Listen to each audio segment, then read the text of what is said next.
તો hello guys, આપણે મમ્મીને પોટકું ઉપડાવીને મમ્મી કે હું ઉપાડું એટલે હું કહું હા હેડો તું ઉપાડી ને મમ્મી ઉપાડીને હડી ગઈ ને આપણે આ માળા ઉપર ચડવાનું હતું.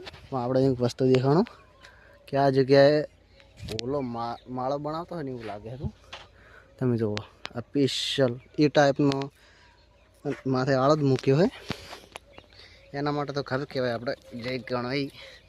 એટલે હવે હું માથે ચડ્યો ને જો મોર પણ આવી જાય હમણાં છે જો રસકરની સ્પેશિયલ પત્તા ખાવા માટે ને જો આ નજારો સ્પેશિયલ ગામડામાં જોવા મળે, બીજે ચોય જોવા મળે નહીં. આ નજારો ચોય જોવા ના મળે કારણ કે જો શાનદાર માળી આપણે ઉપર ગોરડીમાંથી મેળવી ટોચેલું છે હાલ તો